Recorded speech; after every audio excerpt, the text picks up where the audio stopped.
Hi, beautiful people. How are ya? I hope you're having a great day.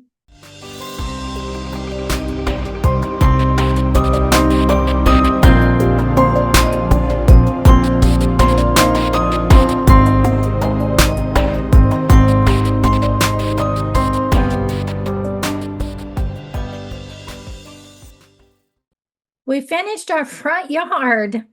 Well, that river rock that we wanted to put in, it's in. It's so beautiful. I'm so glad that's over. I've put a video at the end of this video if you'd like to watch it. If not, that's fine, but it's there if you want to. Links between fibromyalgia and attention deficit hyperactivity disorder continue to be called out in the literature. Several studies urge clinicians to assess the presence of ADHD in adults who have a history of fibromyalgia. Why? Because research shows that between 44.75% of 123 participants with fibromyalgia and 24.5% of 106 people with fibromyalgia also have ADHD.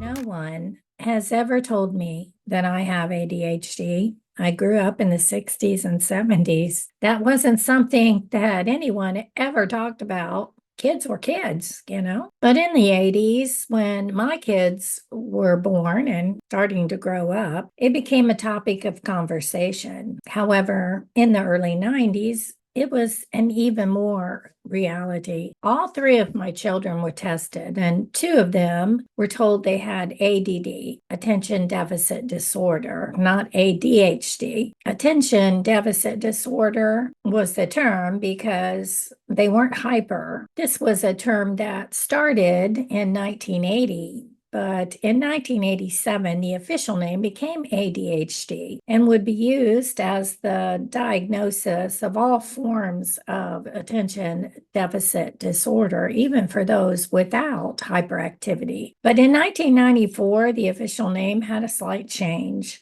There was now a slash between attention deficit and hyperactivity. So you could have either subtype. I think this happened because some people were outraged by the change to using ADHD because some kids and adults didn't have hyperactivity with their attention deficit. And so it felt misleading. This is what the subtypes looked like: attention deficit hyperactivity disorder combined type, attention deficit hyperactivity disorder predominantly inattentive type, attention deficit hyperactivity disorder predominantly hyperactive impulsive type. But another change occurred in 2013. Instead of calling these subtypes, they called them presentations. On top of that, the DSM-5 took into account how characteristics present in both children and adults. I don't think you outgrow ADHD, maybe for some people, or ADD. But you do learn to hide it somewhat. According to researchers, ADHD often does persist into adulthood, but may present differently in adults than when they were children. ADD refers to inattentiveness, lack of focus, and disorganization. My kids were easily distracted and would veer off into a world all their own when they should have been paying attention to what was happening around them. For example, when I was teaching them how to tell time, oh my goodness, it was crazy. I had to constantly say, look, listen, pay attention, because the sound of a bird outside, the cat walking across the floor, anything would distract them. But honestly, I was the same way as a child. There are aspects of it today that still haunt me, but as an adult, I can also talk a lot, be fidgety, and I was a workaholic for many years, not something to be proud of. So those characteristics are more toward the hyperactive universe My third child had terrible seasonal allergies and still does. And so at the time that he was tested, they couldn't determine if his issues were related to allergies or ADD because, he always had a snotty nose and that makes you feel miserable all on its own. But most likely both things were affecting him.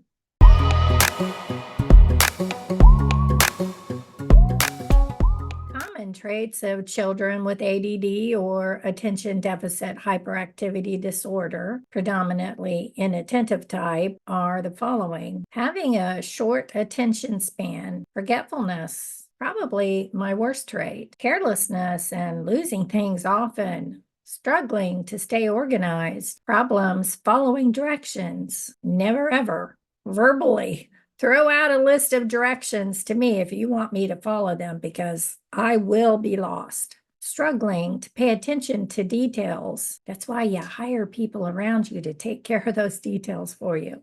Getting distracted easily.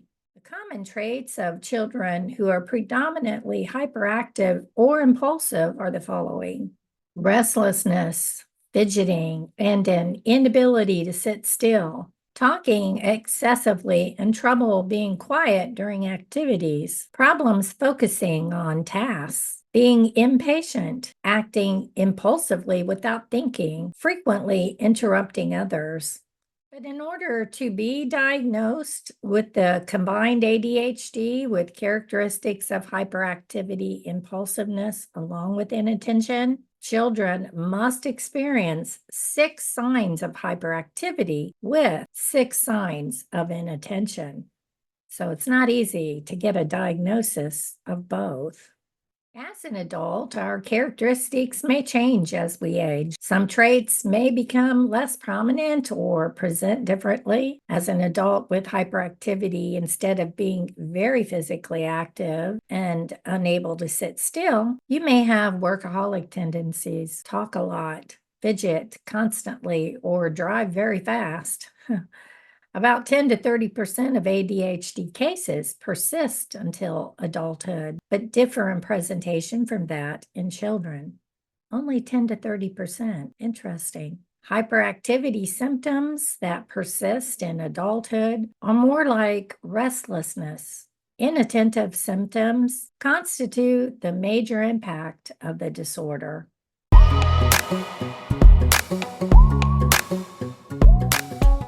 Here's the important part of this discussion. ADHD, in whatever form, is not a disorder. It's a disability, but on the other hand, it's a type of neurodivergence. The society that we live in is primarily neurotypical, so ADHD represents a form of neurodivergence, which is a different way in which a person's brain functions. So if there is anything that I would love for you to take from this, that's it. Neurodivergent people may behave, learn, and process information differently than a neurotypical person does. And that's a beautiful thing. ADHD is a genetic neurotype, not a disorder.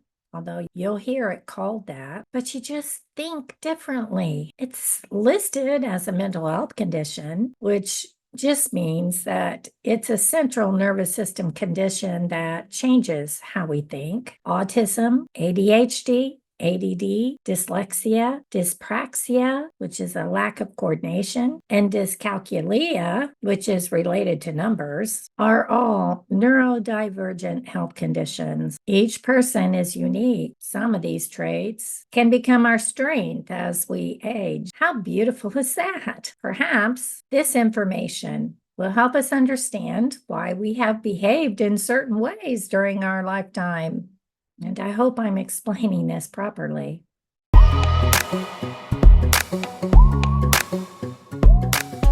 Now, let's get into what we came here for. The overlap between fibromyalgia and adult ADHD is not incidental or not secondary.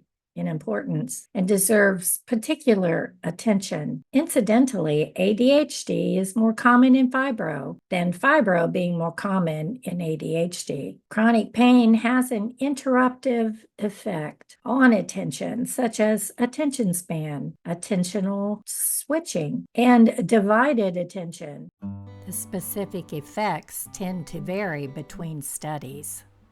ADHD and fibro share comorbidities of cognition and pain tolerance alterations with the shared presence of neurobiological mechanisms, early life traumatic events, and emotional dysregulations in both disorders. In 2013, Joel Young, MD, researched 3 cases of patients with chronic fatigue syndrome who also met the criteria for ADHD, predominantly inattentive type. These patients experienced symptoms of fatigue, pain, and cognitive issues, as well as core ADHD symptoms. He suggested that ADHD, chronic fatigue, and possibly fibromyalgia share a common underlying mechanism. Over time, he stated, ADHD inattentive type develops into a syndrome of chronic fatigue and pain, but further studies were needed. But back in 2007, Young and Redmond found that 80% of fibromyalgia patients had ADHD. That's a lot. Is this because in some instances, patients don't recognize the symptoms because they've lived with them all their lives, and they've just become a normal part of who they are? Perhaps. Young and Redmond in 2007 also reported that ADHD pharmacotherapy usually attenuated or lessened or weakened the core ADHD symptoms of inattention, distractibility, hyperactivity, and impulsivity. But less expected was the observation that some patients reported amelioration or an improvement of pain and fatigue symptoms in fibromyalgia and ME/CFS patients.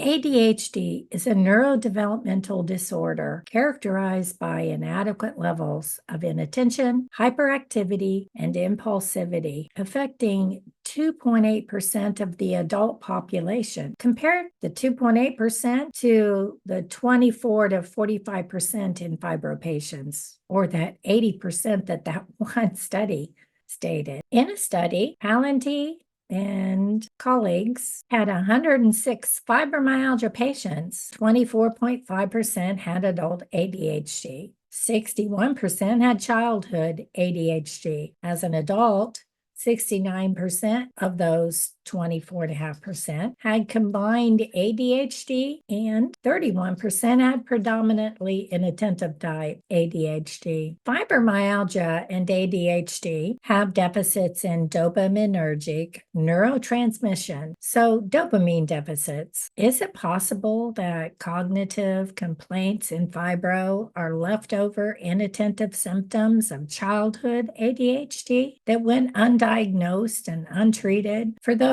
of my generation, that's possible. That's the conclusion in a 2018 journal article.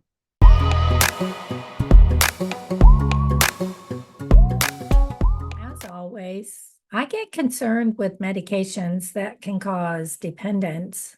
Historically, amphetamines were used to treat everything from asthma to obesity to hyperactivity, but abuse problems have restricted their use today to conditions such as attention deficit disorder. If taken as prescribed, the risk of addiction is low, which is a low dose. If larger doses are taken, it can not only affect dependence, but can negatively affect sleep and energy levels. In fibromyalgia and ME/CFS, central nervous system stimulants can increase alertness, concentration, motivation, and energy, and can assist with circulatory problems. In some patients, fatigue and pain may be lowered. Stimulants, such as methylphenidate, or what's called Ritalin, is used in treatment of ADHD. And there's a dopamine agonist called pramipexole, have been shown to significantly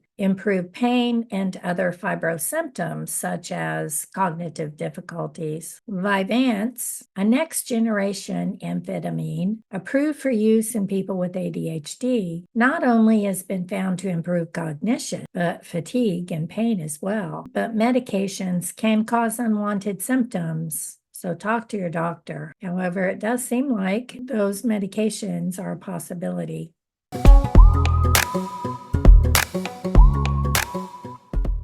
So, I am wondering how many of you feel like you may have had ADHD or ADD when you were a child and perhaps still have symptoms today. Cognitive function, forgetfulness, it's a big one for me, inattention, decline of working memory, and mental alertness that we call fibro fog. Maybe it's something else. I can tell you that these things were a part of my life, all my life. My family will tell you that I have the worst memory ever. No kidding. All my life, I've always found ways to memorize information for tests, like when I was in school and college, so I could pass the tests. But it had to be intentional. I had to do it on purpose, or I would forget. For sure. Something I didn't understand when I was in high school. In college, I learned that making up a jingle or a rhyme would be my answer.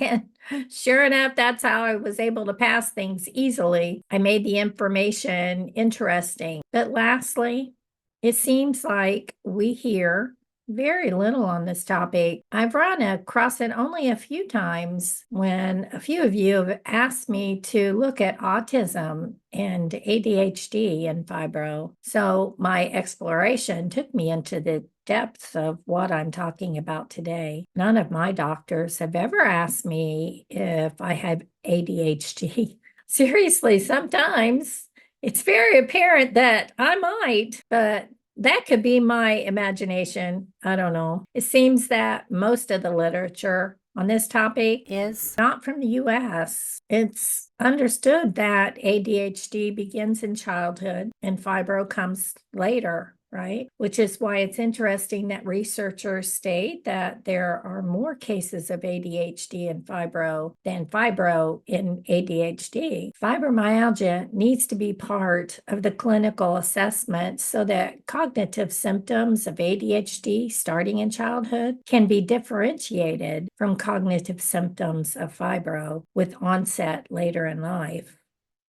Please share your thoughts below. I love hearing from you.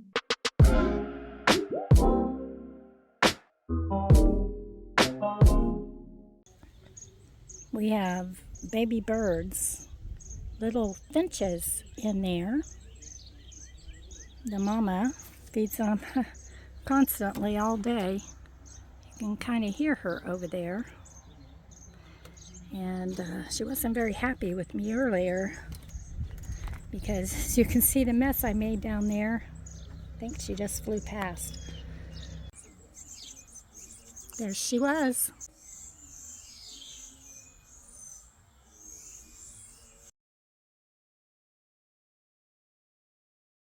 We caught her. She fed him. Can you hear him?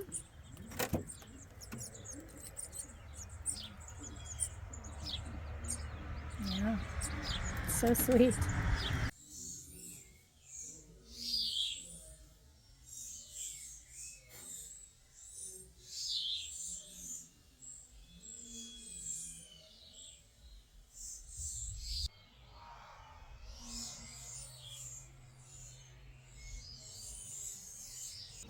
Got the gravel delivered.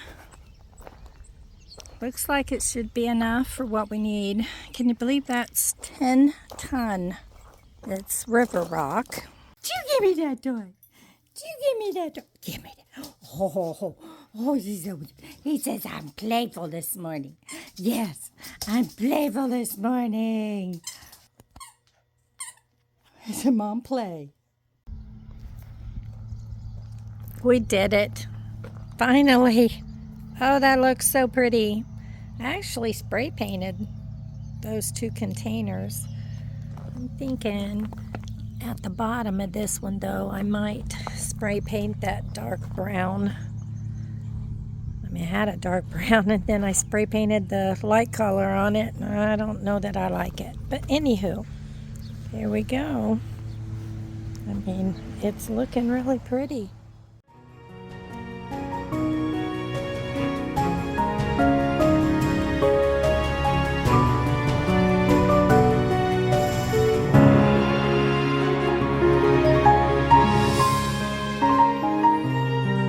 Yeah, and Mama Bird put up with me.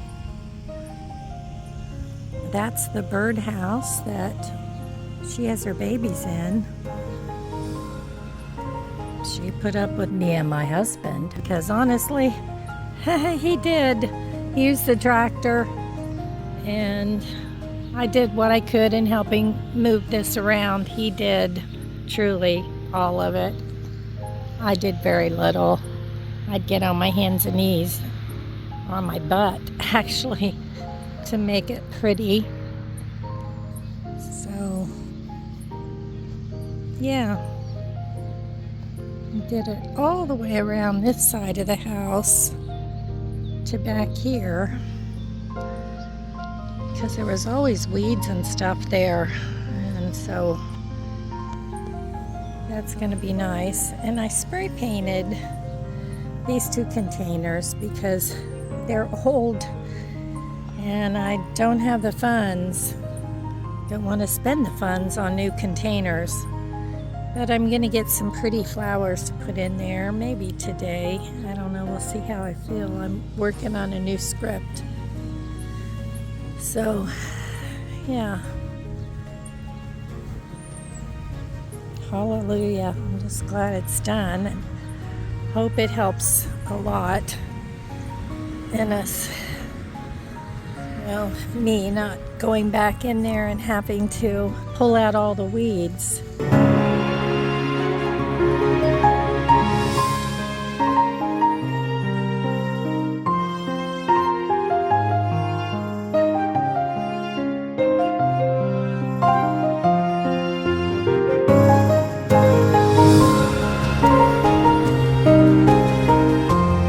I trimmed it, the top of this one, but I probably ought to make it nice and short, so it's short like that.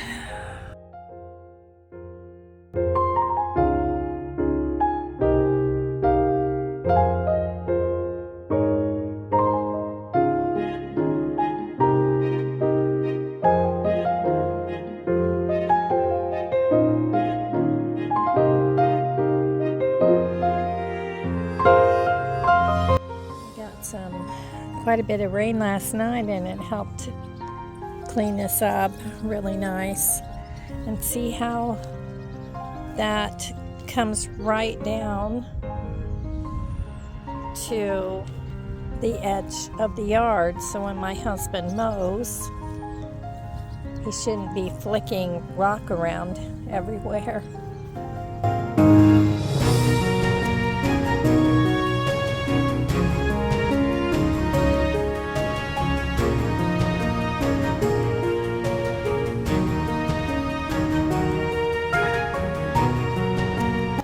So I got my pink flowers.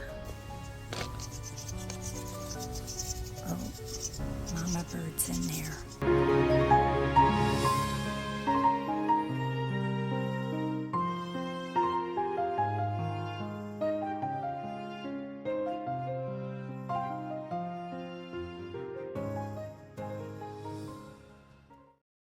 I send you gentle hugs and support.